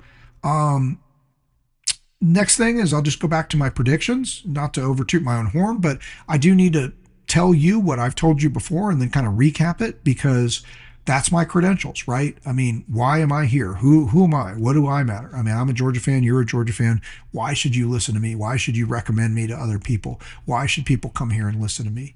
Well, one of the things is I try to give some predictions and give some, and again, my predictions, I don't try to just be like, okay, I think Georgia wins by 3 touchdowns. I got a good feeling about this one, and here's your bet. I'm not interested in betting. I talk about the line like we've talked about before, just for context on the game. Not interested in that, and I'm not interested in guessing the right score. I mean, guessing the right score is great, but what I'm more interested in is those outcomes that I bring to you. I say, what are the true outcomes and what are the likelihoods? I didn't think Auburn had much likelihood of blowing us out in this game. I thought we maybe could blow Auburn out. And I said, I think the lion's share, the 55, 60% chances that this game will be a close game, not a coin flip. I said coin flip for Tennessee and Alabama, and those were coin flips. We flipped the coin and won against Tennessee. We flipped the coin and lost against Alabama. In this game, I said a close game, which is, maybe a 3-point game, but maybe I really said that I thought this game would likely end up as a 10 to 14 point win for Georgia. And so, I'll tell you the honest truth. Look, I mean, definitely part of this came out nothing like I expected. Okay. I definitely didn't call for, predict, or expect Auburn to gash us and do so well at the beginning of the game. Although I will say that I did bring the point that Hugh Freeze is a good coach and he's a smart coach, and I didn't specifically reference the off week, but I did say, look, he's a good enough coach that he's going to look at what we do and what Georgia is expected to do to start most games, both offensively and defensively, and especially offensively. And I believe they'll come out and they will have some offensive success early. I said, look, I thought we would do better. I said, look, we may even see this be a 7-3 game at the half and Auburn's leading, or maybe a 10-3 game at the half. I made mention like that, and it turned out to be that. Now, I'm not going to tell you I predicted that version of it, because no version of me envisioned Auburn gashing us for 200 and something yards in the first half and us barely having a first down or not, so I didn't expect that. But I did think that Auburn would do some different plays. They would go against some of their tendencies. Hugh Freeze would come up with some offensive ideas, because he's mostly an offensive guy, to generate some success early against Georgia and make it a competitive game early. And that I felt like Georgia would continue to rely on what it's better at than Auburn, which is most all phases of the game, just at least a little bit better, and that would show up as the game went on, and that eventually, I said we might even get it up to like a 3-score game, but it ends up back at a 2-score game. But that I thought that we wouldn't blow them out, and the definition of blowout I've been saying is 3 scores. But that I thought it'd be a 2-score game. I really felt like 10 points was probably the key, but I ended up with the prediction. I did put a number on it. I said 27-13. So it ends up as a 10-point game. It ends up as a game in which Georgia did not play even early, but got in a hole early, but then continued to exude pressure throughout the game until the things that Georgia does better across the board started to pay off. And it was really a tale of two halves, right? Auburn dominates the first half up until the last 2 minutes. Georgia dominates the entire second half. And the amount that Georgia got out of that dominance was significantly higher than Auburn. I mean, because we put 20 points on the board, not yardage-wise. Teams end up almost similar yardage, similar in many ways statistically, or virtually even time of possession. not too far off in terms of first downs and third down conversions, stuff like that. But the place that it matters the most, Georgia ends up significantly advantaged. Georgia gets 20 points on the board. Auburn only gets 10. Auburn is very inefficient with it. And of course, Georgia did. I said turnovers in a game like this that could be close, a one or two score game. Turnovers might be more predictive of how the game goes. I don't know that it was everything, but the only turnover recorded in the game was the fumble. So there's that. So I think that generally speaking, I feel really solid that my predictions came mostly to bear. And I think Hugh Freeze did do a good job coaching up and scheming some stuff at the beginning. It was more successful than I would have liked to have seen, but they did it. And I think what they did in both regards, they did it both offensively and defensively, and I think that's why they were able to get more out of it. Offensively, I expected them to have a little success. I thought we would be more successful offensively earlier. So I could have seen this be a 10-7, 10-10 game at the half, 10-3, but more even offensively than it turned out. They were able to they simplified, and the announcers did a good job of talking about this. They simplified their game plan. They realized that, like, when they beat Baylor, Jackson Arnold had 137 yards rushing. So they went back to the idea of saying, look, what does Jackson Arnold do best? He runs the ball, and he needs to we need to keep him, making short, quick, accurate passes. And so that's what they focused on. So they developed a tight screen game, some passes that are a lot like screens, a lot of passes that looked like the passes you guys were complaining about that Gunner was doing in the first couple games of the year when everybody's like, hey, where's the downfield passing? Well, they were using that, and it was very effective. And they generated a lot of runs. We actually lost. I talked a lot about run offense and defense this year and getting back on top of winning the run game in both phases, that Georgia has been losing that edge, and that we've done a really good job coming into this game, averaging over 200 yards a game rushing, holding teams to under 100 yards a game rushing. Auburn actually outrushes us in this game. They're going to rush for 140 yards. We're only going to rush for I think like 73 or something like that. I'll get back to that in a minute. I'll tell you. But they win this battle. Okay. Now, again, they put in some special plays at the beginning of the game to get some value out of this. And these are not plays that'll keep working typically over and over again. So they get some of their bigger runs early in the game off some wide receiver, like jet sweeps and handoffs to the wide receiver where they get to the outside. And they focused on getting to the outside, and then they also utilize those screen passes and quick passes to get to the outside. And then Jackson Arnold also was very successful running the ball. He finishes with like 55 yards in the game. Their running back, who's a solid SEC running back, Cobb, he also gets close to about 50 yards in the game. And they do a good job early in the game. Cobb doesn't get a ton of yards. He's got about a 4-something yard per carry average. Arnold hurt us more, especially with the 27-yard run on 3rd and long that allowed them to get to the goal line before the controversial play.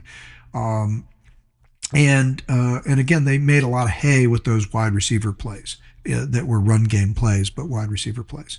So they did put some wrinkles in, and they caught us off guard, and they used their best plays, and that helped them grind out time, clock, yardage, and really feel like they dominated the game. The downside for them is they used almost 21 minutes of possession in the first half, and they only generated the 10 points. And frankly, even if they scored the touchdown, look, that's a coin flip play. I keep talking about coin flip moments. That's a coin flip moment, right? Whether you believe that the ball was correctly called the fumble or not, it was just as likely a play to result in a touchdown. That there's no fumble, he dives in the end zone, they get the touchdown. And if that's the case, they go up 17-0. But even 17-0 doesn't feel as dominant. I mean, we have seen our Georgia team in the last 5 years have games in the first half where they dominated like Auburn dominated us, and we led 31-0 at the half, 28-0 at the half, 28-3, 24-3, 28-7. These are scores that have all been halftime scores when Georgia did get out to a hot start and dominate. Auburn dominated this game, and even if they get that touchdown, it's only going to be 17-0. And that's not enough out of what they did there. I mean, that's one of the reasons they're going to ultimately lose this game. Whether the fumble happens or not, they have put themselves in a position where they used so much time on the possession that they had. And once they settled for the first field goal, they were largely, the best they could have gotten out of what they did basically was 21. They scored on they even if they'd scored on 3 of the 4 possessions they had in the first half, then they could have been up 21-0. I don't even think that's enough. I mean, I think you think that Georgia could possibly, we've shown the ability, and we did do it in this game. We could stone you for an entire half and then start scoring ourselves. So I would not want to rely on beating Georgia on just 21 points spotted. I mean, it's a great start, but I mean, they needed more complementary effort. Their defense had done a good job of shutting us down initially, making us get a couple early short drives or 3 and outs, and that allowed them to dominate that time of possession and yardage and get that yardage up there.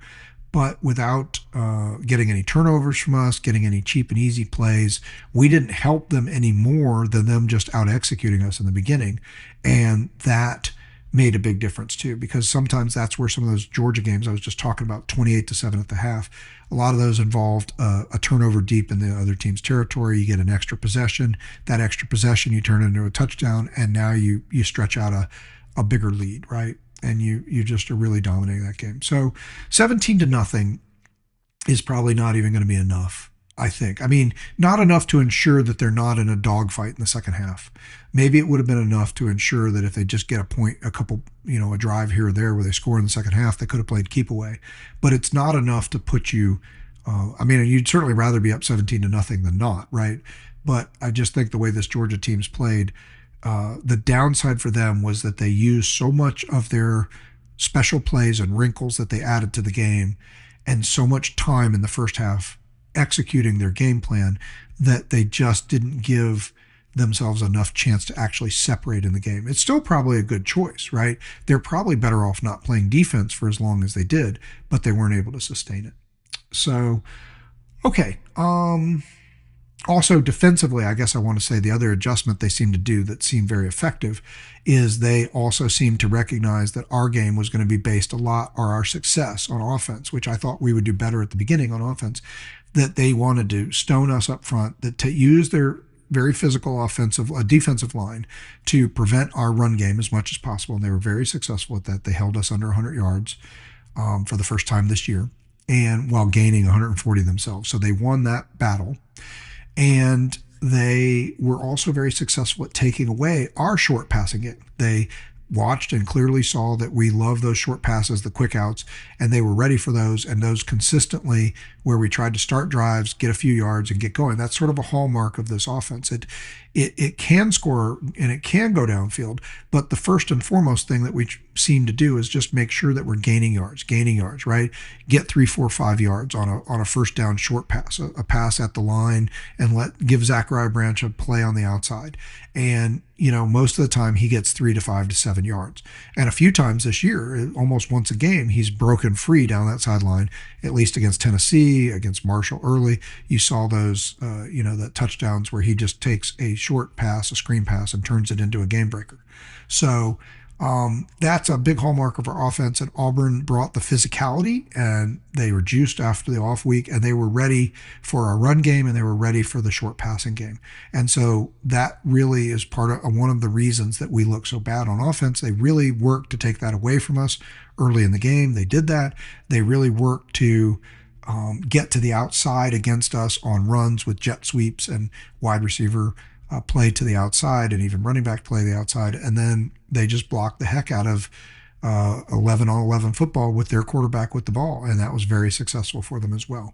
And once we made the adjustments to those, once they used those plays and we made the adjustments, though, they had a hard time finding regular offense from there. So, okay. That's we'll get do a little bit more on that tomorrow as we do breakdown.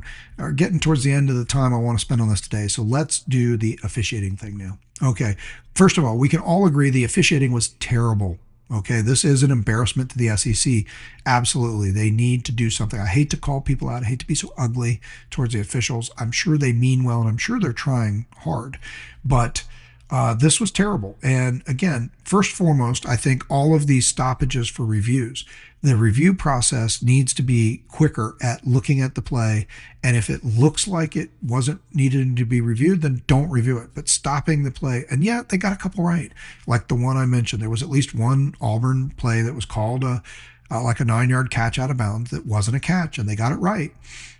But stopping and confirming all of these plays sometimes is just too much, hurting the momentum. Whoever, and again, I can see why Auburn would feel hard done by that, because they start this game with all the momentum. So you keep stopping the play. It's like you're giving the team that's getting their butt kicked extra timeouts. Like, oh, you guys are getting your butt kicked. What if we give you 5 extra timeouts to go with the 3 you already had, right? And I know the timeout's going to be another controversy, but well, I'm coming to that in just a minute. But that's what it would feel like if you're the fan of the other team, right? Is that the other team, and it doesn't matter whether when they have offense or they have defense, which side's getting the ball. When you have as much momentum as Auburn had in the first half, those timeouts feel like they're helping the team that needs to take a break and a breather and get back on track. So I think just the stoppages of play over and over again, too much. That was bad. Okay, and then let's take apart the Kirby timeout thing first, because I honestly don't know what to say about this. I'm not going to defend Kirby on this. I don't know. I will say he said, check the replay, read my lips. You can see I'm saying it. And it's true. As he's getting up to doing his little weird motion and he gets close to the official and the official's already called timeout, he's standing there and he is saying they're clapping. They're clapping. You can see him saying that. So it is true that he was yelling about their clapping. Does look for all the world like he's doing this, and it doesn't look like he's simulating clapping. But I don't know what he is doing. I mean, what is the actual thinking of what you think is happening in this moment, okay? Is Kirby Smart got the mental jujitsu on the SEC officials so good that he can run down there? He thinks to himself, you know what? I'm going to call timeout. I have timeouts. I could call timeout. I have timeouts to use. This is like saying I'm going to trick you into spending your money instead of mine. Like, hey, why don't you buy me a cherry Coke? Why don't you buy me a milkshake at Chick-fil-A? And somehow I'm going to convince you. I'm not going to spend my money. I'm going to get you to spend your money to buy me a milkshake. That's what we're hoping, or the controversy is sort of asking that's what Kirby Smart's doing here, right? Because you're saying Kirby Smart realizes his team's about to have a delay of game, and it's already 3rd and 9. So a delay of game is going to make it 3rd and 14. And this is a critical moment in the game. You lead the game 13-10, and there's still plenty of time left in this game. So it's a big moment in the game, right? So, but he's thinking, no, I'm not just going to use one of my timeouts. I don't want to do that. What I'm going to do is I'm going to run down and call timeout. And then as soon as the official grants me the timeout, I'm going to tell him this story about how I was not telling him timeout. I was telling him that the other team was clapping. And then I'm going to make him give me back the timeout, or make it an official's timeout, so I can get this play stopped so we don't get the 5-yard penalty, but I can do it without using one of my timeouts. Is that what Kirby is thinking in this moment? I mean, what is he thinking? What do you think, if you're on the bandwagon of Kirby's cheating or Kirby's stealing a timeout? Again, I don't know what's happening here, okay? I agree. This doesn't look like a timeout. But at the same time, if you really think that the other team is clapping to try to mess up the signals to make you false start, then are you going to run down the sideline clapping loudly as well, which is only going to make your team false start even more over there if they hear it? I mean, I don't know. Again, I don't know what the thought process is for Kirby. It does look weird. He's running down the thing and he's yelling. He clearly does seem to be yelling at the end of that yell. You can see there are clips where you can see they're clapping. They're clapping. That's what you can see it on his lips. That's what he's saying. And he said, check it. And it's true.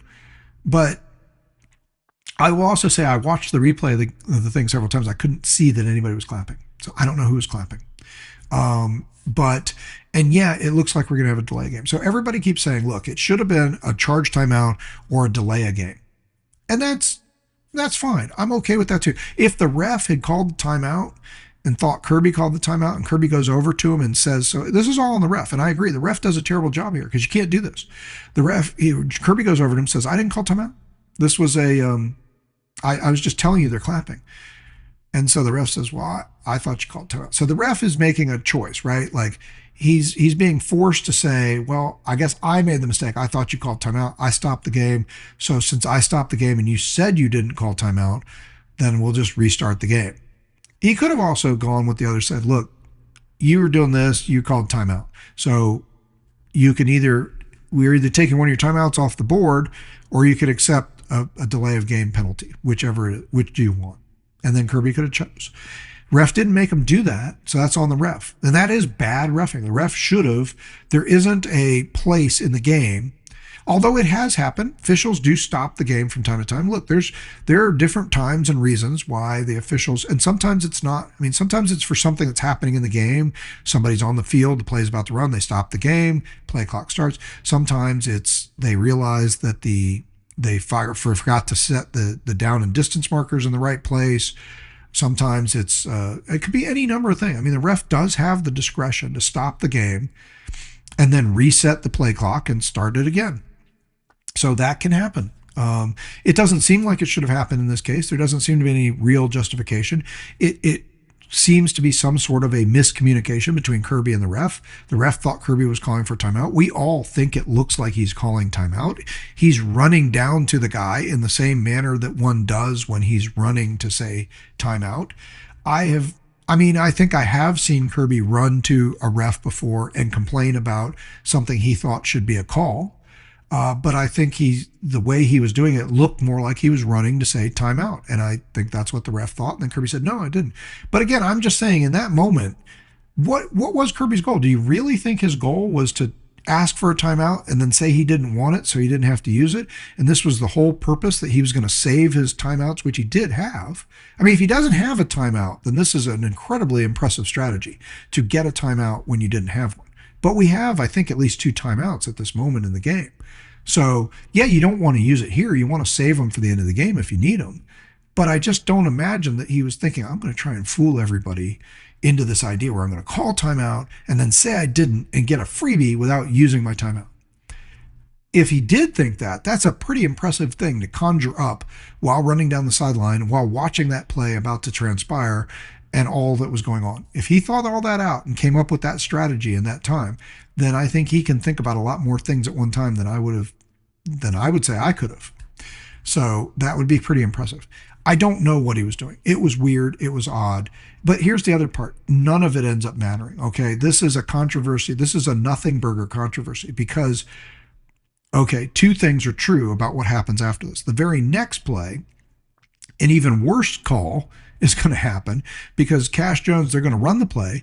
Cash Jones is going to hit a perfectly face-to-face appropriate block. He's literally, a man's going to run at him, he's going to run at them, and they're going to hit each other. Cash Jones is blocking him, okay, as Gunner is running behind him and then ultimately throws the ball to Colby Young, who gets it down to inside the 5-yard line. So now we're going to have the ball inside the 5-yard line, a chance to take a commanding 2-score lead.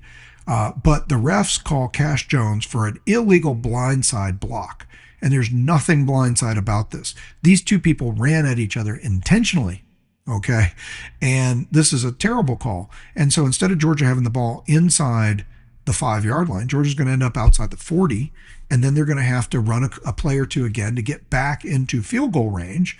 And then Peyton Woodring's going to miss the field goal, like I talked about, this first inside 50 miss in 40 tries. So, and the amount of time that the 2 other plays after the fake timeout or not timeout happened burned about 45 seconds off the clock. So it didn't really cost a bunch of time. It wasn't another half hour of the game licks or 9-minute drive ensues after that. And no points ended up happening. In fact, Auburn gets the bigger break on the very next play with a ridiculously bad call on Cash Jones that was not an illegal block for an illegal block.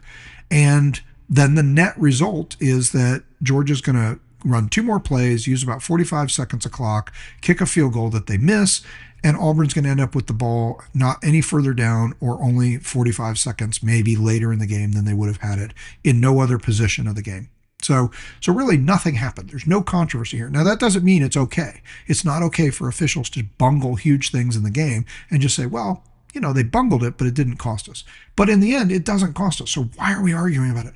Why do we care? Yes, it's weird. Yes, it looks like he's calling timeout, not calling timeout. And again, I can't figure out mentally where everybody thinks this was going or what mental jujitsu he was trying to accomplish there, or if he really believed he could fake a timeout, get an extra timeout, and then claim he didn't have it. I mean, that's pretty brilliant if he came up with that.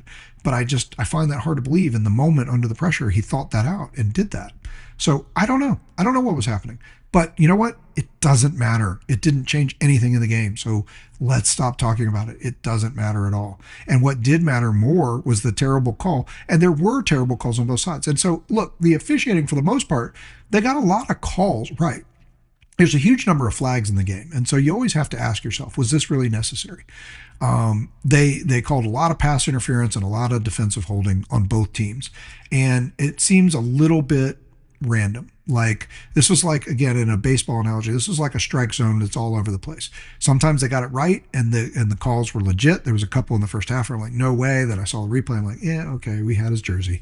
So, but, and there were times, but it just seemed like there was a lot of times where people were being fouled and not called. And yet they racked up 17 flags in this game, which is horrible. It's a ton of, it's too many flags. Again, they need to be reminded. Officials, with all the stoppages for checking the replays and with the incredibly long, and then again, the other big controversy, how long it took them. They spent way too much time. If the net conclusion was the call on the field was fumble, on the big fumble, and there's not enough evidence to overturn it, you can't keep looking at the shots that we saw over and over again for 6, 8, and 10 minutes to come to the conclusion that you can't come to a different conclusion. You could have come to that conclusion pretty quickly. So they spent way too much time on it. It made it worse. They looked hard. Maybe they were trying to find some angle to say, maybe there's the possibility. We called it a fumble in lifetime, but maybe in possibility there's a way we can prove that Auburn scored, and they didn't feel like they could prove it. They spent forever looking for it, and they come back and say, well, we can't prove it.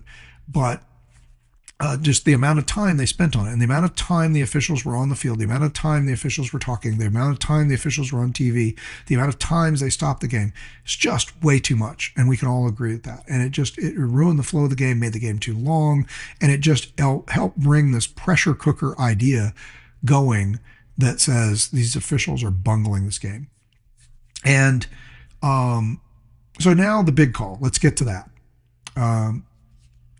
Okay, Josh Pate, if you've ever seen him, he also does a football podcast, and a lot of you probably know who he is. He did a great bit on this, and you should go see his thing. And I'm just going to steal from him or agree with what he said, which is, look, I don't care about your stupid little line drawing. You cannot take a picture from a screenshot and then draw a little line on it and say, this definitively shows us anything. Your little stupid red line doesn't show anything definitively. You have no idea the math and the orientation of the picture, and all of the pictures. I've seen a couple of them. Some of the ones that show what they wanted to show, you have to recognize. First thing that's unfortunate about the way this play played out is the camera angle that shows most clearly what happened was taken from in the end zone behind the last Georgia player. So the angle is the play's over here, and the angle is we're looking up that way. Once you have that angle, you have no idea where something as definitive as a line by this much matter is going to be. Okay. Second, the shot from the pylon cam that has been zoomed in to where it's so grainy. Yeah, I've seen this a bunch of times where you got this picture and the Auburn fans have their little red line at the tip of what's his name, Jackson Arnold's hands, and say, look, see, there's the plane. Your line is probably not accurate. You can't know that from that. That's not how math works. You can't draw a line on a picture and say, this is it. This picture definitely has the right. There's a lot to know how straight on that is. And it takes a computer to generate all that information to be able to say, here's where the line is. You can't do it with your hand on a still shot. But that aside, the picture from the pylon cam is so grainy, it's not even possible to tell the key moment of that play where his hands are crossing or touching the very tip of the goal line whether or not he's actually holding the ball. That's the key. The whole question here is, was he already losing the ball? It's without doubt his head, body, shoulders, and arms and hands all project into the end zone in the split second moment. The question is he still holding the ball or is he losing the ball? The picture that everybody keeps showing with the little red line, the dark thing that appears to be in his hands appears more likely to be C.J. Allen or Raylan Wilson, depending on which time frame you snapped, arm than it is the ball. You can kind of see the white stripe of the ball further back a little bit, but it's not clear where the tip of the ball. You would have to be able to cleanly see, by the way, people, let's just make this clear. You would have had to have been able to cleanly see the exposed tip of the ball in your little red line, not Jackson Arnold's hands. Jackson Arnold's hands with no clear view of the ball doesn't tell you anything. Okay, that is not determinative. And now you, by the way, when you keep screaming that this is absolutely true, this definitely happened, there's no chance they got this wrong, you're arguing about something that happened in super fast time at this much time, because it's absolutely true that even if that ball nipped the plane for that split second of time, it did not even make it all the way across the line before he lost it and it went flying out. So the real time is like this, okay? That's what the refs saw. They saw him dive over and they saw him losing the ball. Now, to me, and I'm a Georgia fan, I admit it, so I'm sure I want to see it this way, but I promise I would tell you if I saw it different. I've said it before. Nope, that play should have gone against us. That was luck. I think it was the right call, but I also think you can't tell. And the number of people, Josh Pate in his podcast today or yesterday, whenever we record it, when he talks about how stupid it is to put the line and everything, he says he thinks they got the right call. The announcers in the real time in TV, I know Sean McDonough and Greg McElroy said they thought it seemed clear he was over the line. Even, although it's funny when you watch the video, as Sean McDonough saying, here he is, he's clearly has the ball as he's crossing the line. And as McDonough saying that, the ball is like flying out of the thing. Okay. So you can, I mean, again, it's hard to tell from those angles. It's hard to tell from those pictures. And you can take impartial people, and it's clear that there are impartial national commentators. The guys in the SEC final show, Dari Noka and Chris Doring, Ben Watson in the studio. Dari Noka, he said to him, it looked, I mean, he didn't delineate this. He just talked about that it was, that the ball was fumbled. And he talked about the other aspect of the play I'll get to in a minute, that, where was the spot and what was the call there. So he seemed to think it was a fumble. Josh Pate thinks it's a fumble. Other people, Sean McDonough during the broadcast thought it was clearly a touchdown. McElroy seems to agree it's a touchdown. These are all journalists, impartial people. What my point is 10 people can look at this and 5 people will think it was a touchdown and 5 people will say he lost the ball before he broke the line. So the number one thing from that is your idea that this line proves it or that it's definitive. He clearly crossed the line and you were absolutely screwed. That is not true. It's not that clear. And the simple truth is, whether you want to admit it or not, he fumbled the ball. The Georgia players made such a good play, and Arnold failed to hold onto the ball substantially enough to make it 100% clear. If he just has that ball and he clearly ends up all the way in the end zone and then the ball comes loose, well, guess what? No controversy. Everybody would have called it a touchdown, or the replay would have been able to confirm it. It's not definitive. It's not 100%. It's a 50-50. It could go either way, and you got 22 bodies piling up in live motion in a tough place to say or see, and when all of those bodies are together, you almost never get a clear camera view on it. Okay, so it's not definitive. It's not clear you got hosed. It's just as likely a chance if we had some scientific method of actually getting a real line generated by computers with positioning and all the appropriate thing it would take to do it. It's entirely possible that we would find out that he was losing possession of the ball before he broke the plane, or that he had crossed the line. Could go either way. And the call could go either way. It looks reasonable in live time that the refs saw as the ball was coming out. It looks to me like he's losing the ball and the ball gets punched out and he starts losing it before he gets over the line. His whole body goes over, the ball comes with him a little bit, then bounces back. But he clearly did not definitively carry it over the line, hand it right over that spot and say, there it is, touchdown. You don't see it clear, and you don't clearly see the end of the ball at any point. The most you could maybe tell is where the white stripe of the ball is, but that doesn't tell you how far from the front to under the hands. You see Arnold's hands, but you don't see the end of the ball. There's nothing definitive in it. So you need to get over the idea that it's definitive. You need to get over the idea that you clearly got screwed. That's not true. I understand it's a tough call, and I understand it seemed really important, and you feel like it all went against you. And I'm sympathetic to that. I'm sure I would feel hard done by this too.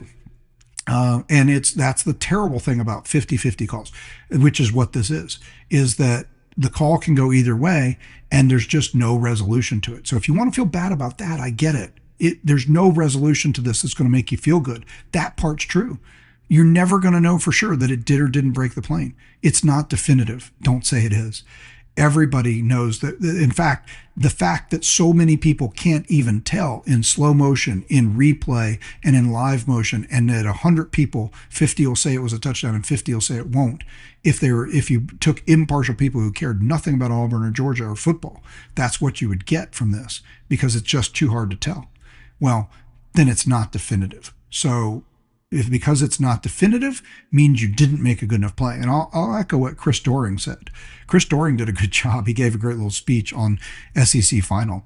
He basically said, hey, don't let it come down to that moment. Play better. Or, okay, you fumbled. It came down to that moment. How about the fact that you're up 10-0 still in the game? You're dominating the game. Just turn around and play defense. You've got the opponent pinned on the 1-yard line, an opponent who hasn't gained 30 yards yet in the game. Just play football, man. Don't go into a funk.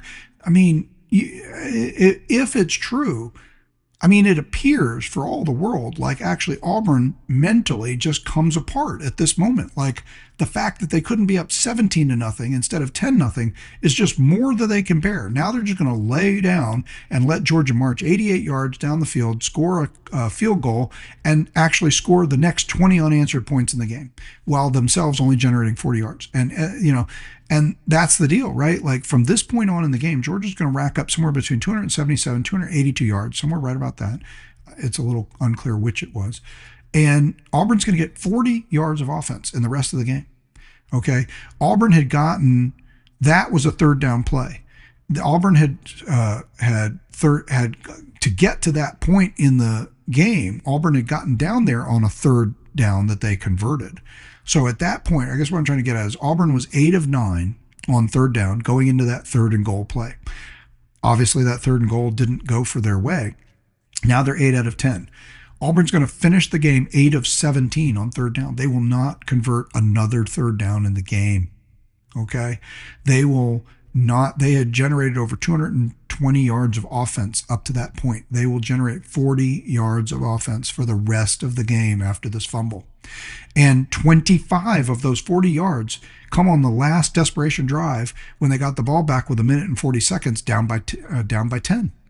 So Georgia slips them more into a prevent defense. They get out to midfield. They get 25 yards of their 40. So they gain 15 yards while the game is still in question. From the time of the fumble near the end of the first half through the entire second half, Auburn's going to gain 15 yards, not convert a single third down. Okay, and not score a single point. So, look, you had the whole rest of the game to play. You're up 10-0. I know you feel really bad about that call going against you. And I also think it was terrible how they spent so much time on the call, and it just made the whole thing feel worse. But the reality is this actually could have been and should have been the greatest replay in the history of replay, because this should have been one of the only times I've ever heard of where the actual call on replay should have been Auburn touchdown or Georgia touchdown. That's what they should have been determining, because Georgia gets their ball. The Georgia player, Kyron Jones, who picks it up, is never down. He gets up off of a pile of people and runs the length of the field the other way and scores a touchdown. And there's some discussion that a whistle was blown. Other people say they never heard a whistle. It's unclear. Again, another total failure of the refs is to manage the game. If they blew the whistle, they shouldn't have blown the whistle because the play wasn't dead or stopped and there was no reason to blow the whistle. If they didn't blow the whistle, just claiming that the play was stopped or saying there was a whistle blown when nobody can hear a whistle, that's also poor. So really, and again, they pointed this out on SEC Final. It really, in many ways, Auburn, and I said this during the game to my buddy, and he texted me back, said, no way, that's ridiculous. Definitively a touchdown. Again, wrong side of the equation. Not definitively. If it was definitive, we wouldn't be having this argument. If you guys just powered the ball into the end zone and just boom, in the end zone, no questions asked, then it would have been a touchdown. Yeah, that's definitive. Definitive is not like, no, the nose of the ball hidden behind our quarterback's arms just before he clearly fumbled and lost the ball, actually nipped the touch of the end zone. And let me remind you, as like I'm Hugh Freeze, I'm the coach. Let me remind you that the rule is that only the tip of the ball has to touch the front plane of the thing. Yeah, everybody knows the frickin' rule, man. You don't have to tell us that. We know what it is. You can't tell. You can't tell. If you could tell, if it was definitive, if you made a better play and you got the ball in the end zone clearly with your hands on it and inside the end zone, then you would have had the touchdown. I'm not saying you didn't. I don't know for sure you didn't here. Maybe you did, but it wasn't definitive. Okay. And even after that, you had 2 minutes in the second half and the entire third half at a 10-point lead on a team that you've dominated, that you've only allowed to have 30 yards of offense so far in the game, and you've got them pinned to your own 1 yard line, their own 1 yard line. Take the ball back and stuff it in the end zone again. You got timeouts. You can make them punt. What do? You give up a 17-yard run. And then what happens? You feel bad about those penalties. Well, those penalties were 100%. There's no controversy on the penalties that helped that drive get to be a field goal at the end of the second half. That targeting is textbook. They could use that to teach how to determine targeting, okay? So that's Auburn's fault. That's not an official's fault. They called the play right. And then the roughing the quarterback on the next 15-yard foul, that one, same thing, textbook. Gunner gets out of the pocket, throws the ball away, which he clearly can do. He's way outside the pocket. He throws it out of bounds. Long after, the ball is almost landed out of bounds, and the guy drags him down. It almost was a horse collar on top of being just roughing the passer. He grabbed him by the back of the jersey, and he's pulling him down. It could have been two different kinds of a foul. It's clearly a foul.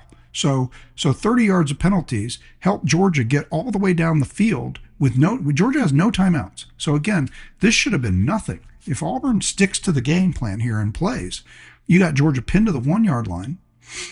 You have timeouts. Georgia has no timeouts. And you just force them to punt, get the ball back. You could at least get a field goal, if not a touchdown, before the half.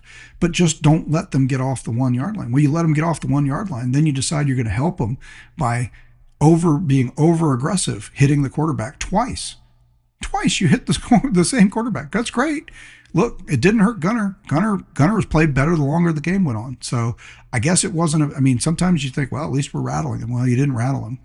He just kept playing, and he played better as the game went on. So again, those penalties on the drive after that's all. There's nothing controversial about those. So look, yes, the officiating was terrible. Stop play too much. They spent forever reviewing that play. They could have.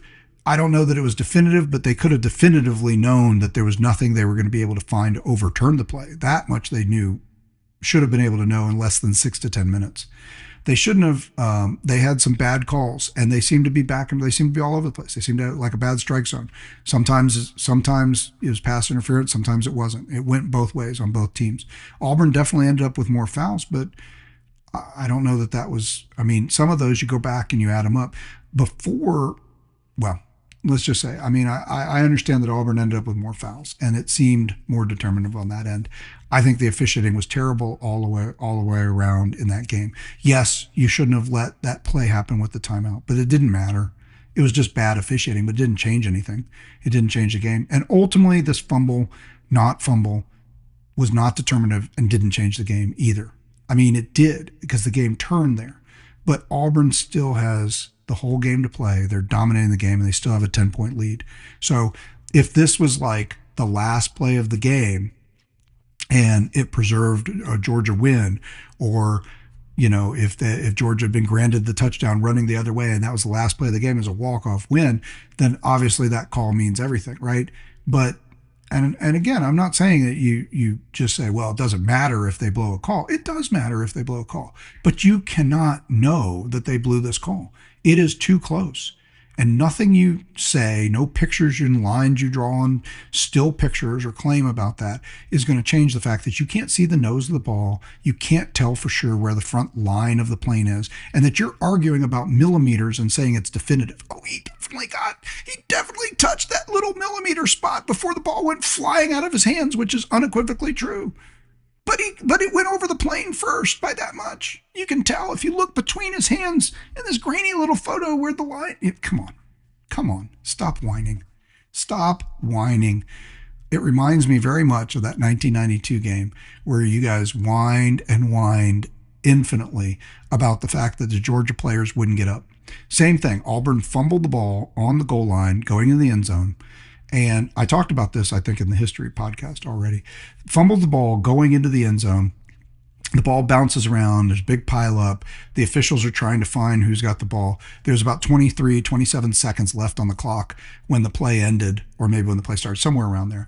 And you should have had at least one more play, maybe two, if the officials, get everybody unpiled and set the ball. But they don't. They never get it unpiled. They never set the ball. So Auburn never gets another crack at it, and the game just ends there, and Georgia wins 14-10. And for years, Auburn fans have whined and moaned and complained, Georgia cheated, they laid down, they wouldn't get up, the officials robbed us. Well, you know what? You ran a running play at the end zone with no timeouts. Yes, you should have been able to get more than one play out of 27 to 30 seconds. But you don't know that. You never know what's going to happen. So you shouldn't have run a running play when you still had more than one down left. I mean, if it's fourth down, who cares, right? Game's going to end one way or the other there. So go with your best play, running play or not. But it's not fourth down, so you want to make sure you get another play. Well, don't run a running play into the middle of the line, okay? Same thing here. You brought your quarterback into the place where all 22 players were at one time. And every time that happens, it's really hard to tell what happens in the scrum. Players and bodies are everywhere. Lines are obscured. Nobody can see a thing. So, it's a smart play. It's a good play. If he doesn't lose the ball, if Raylan Wilson and C.J. Allen don't punch it out, then he would have scored the touchdown. He definitely had enough momentum, got up over the top, his body carried the ball. I just think he loses the ball before he's not gripping the ball when he goes over the line. But it's so hard to tell. We'll never know that for sure. And so you're going to have to get over that part of it. And that's still not the reason you lost. Because even with that, you had the 10-point lead. You had Georgia pinned at the 1. You've been dominating the game. And then you turn around and you get dominated. You will never convert another third down in the game. You're never going to score another point in the game. You're going to gain 15 yards in the rest of the game while the game is still decidable. You're going to end up in a game that you should have owned and dominated and won. You're going to end up losing by 2 scores. And it was close down the stretch. Georgia doesn't score the put-away touchdown until less than 2 minutes to go. But frankly, it felt like it was decided for most of that fourth quarter, didn't it? So, look, that's my take on it. I know a lot of Auburn fans are going to argue with that. But look, a lot of what I've said is unequivocally true, okay? And you have to understand that my point here, I'll just summarize again, is based on the pure logic that if you look around all of football and all the people who watched it, some people think it's a touchdown, some people don't. And it's everywhere. Different people have different opinions, not just Georgia fans versus Auburn fans. College football aficionados, college football experts, they all disagree whether or not it was a touchdown. So it wasn't that means it's not definitive.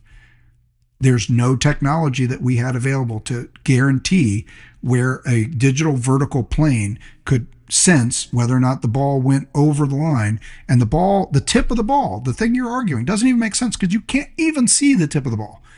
Whether it's in his hands and it goes over or whether it's not and he's losing it already and it's sliding backwards. Either way, you can't see it.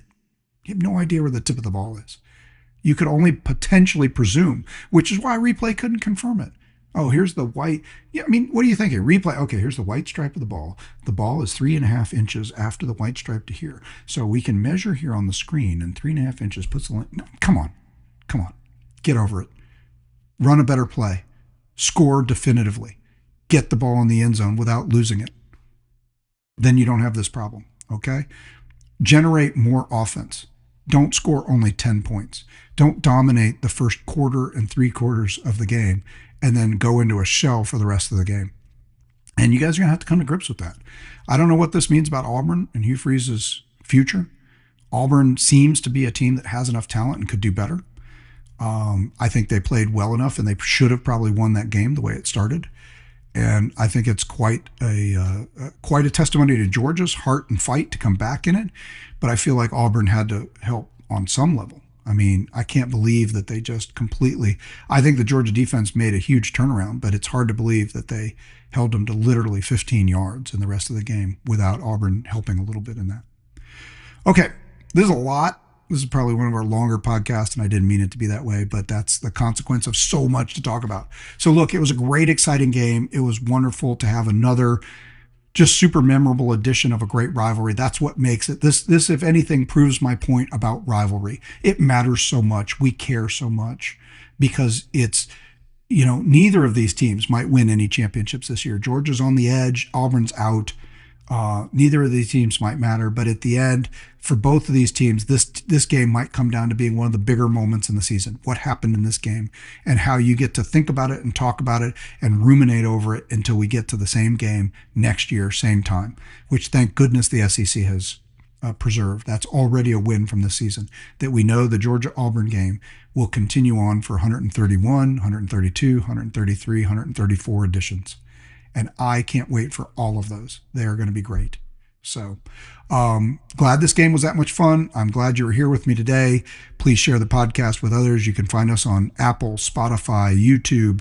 You can see the video podcast on YouTube. You can see the video podcast from Substack, where it plays directly on Substack, which is where thedailydawg.com is hosted.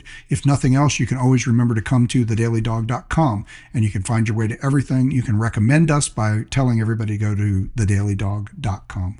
Thank you so much. I look forward to wrapping up Auburn tomorrow, and then we'll get into Ole Miss and a big showdown this week with game day coming to town and a top 10 matchup. Things are fun. Things are exciting. This is what we come to talk about. This is why we're here. So controversy, fun, excitement, and the unknown. I look forward to seeing or hoping you're here with me again for the next podcast. Thank you so much. And as always, go Dogs.